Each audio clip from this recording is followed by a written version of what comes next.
అమెరికాలో అర్చకత్వం అద్భుతం, పూజారులకు మంచి డిమాండ్, ఐటీ ఉద్యోగులకు మించి రాబడి, నిష్ఠగా వ్యవహరించే వారికి పెద్దపీట.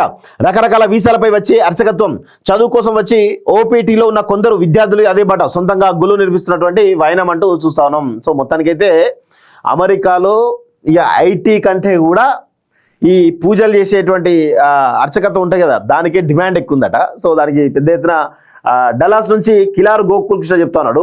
అమెరికా అనగానే టక్కున గుర్తొచ్చేది సాఫ్ట్వేర్ ఉద్యోగాలు, H1B వీసాలే. కానీ ఇప్పుడు అర్చకత్వం ఆ రంగంలో పోటీ పడుతుంది. ఐటీ రంగంలో ఉన్నంత అస్థిరత్వం అర్చకత్వానికి లేదు.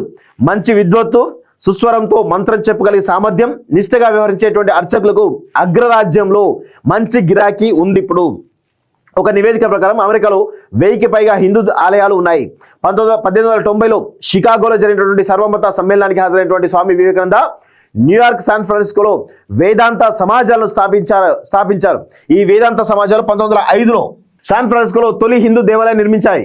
ఆ గుడిని ఓల్డ్ టెంపుల్ గా వ్యవహరిస్తారు. ఆ తర్వాత అమెరికా వ్యాప్తంగా పలు రాష్ట్రాల్లో, పలు నగరాల్లో పలు ఆలయాలు నిర్మించారు. వాటిలో భారతదేశానికి చెందినటువంటి ప్రముఖ ఆధ్యాత్మిక గురువులు లేదా పీఠాలకు చెందినవి కొన్ని, ప్రవాసులు కలిసికట్టుగా నిర్మించుకునే కొన్ని ఉండగా, అమెరికాకు అర్చకత్వం చేయడానికి వచ్చి కొన్నాళ్ల తర్వాత అర్చకులే సొంతంగా నిర్మించిన గుడులు కూడా కొన్ని ఉన్నాయి. ఒక శాన్ హోజే డౌన్ టౌన్ కు 40 కిలోమీటర్ పరిధిలోనే దాదాపు 200 వరకు దేవాలయాలు ఉన్నాయంటే పరిస్థితిని అర్థం చేసుకోవచ్చు. ఈ ఆలయాల్లో అర్చకులుగా నియమించడానికి భారత్లోని ప్రముఖ పీఠాలు, మఠాలు, గురుకులాల్లో శిక్షణ పొందినటువంటి వేద పాఠశాలలో వేదాధ్యయనం చేసిన వారికి పెద్దపీట వేస్తున్నారు. సాఫ్ట్వేర్ ఉద్యోగానికి H1B వీసా లాగానే అమెరికాలో అర్చకత్వం చేయాలంటే R1 వీసా కావాలి. ఆలయాల నిర్వాహకులు R1 వీసాపై అర్చకులు తీసుకొచ్చి వారికి జీతభత్యాలు ఇవ్వడంతో పాటు వసతి, బీమా వంటి సౌకర్యం కల్పిస్తున్నారు.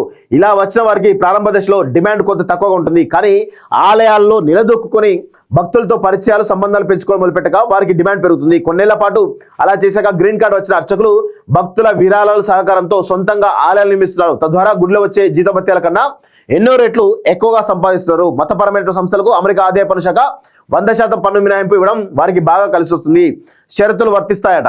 అమెరికాలో అర్చకత్వం చేసే వారికి మంచి సంపాదన ఉంటుందన్న మాట నిజమే. కానీ అది అందరికీ కాదు. గుడిలో కానీ తమ ఇంట్లో కానీ పూజలు చేసే పురోహితులు నిష్ఠగా ఉండాలని భక్తులు కోరుకున్నారు.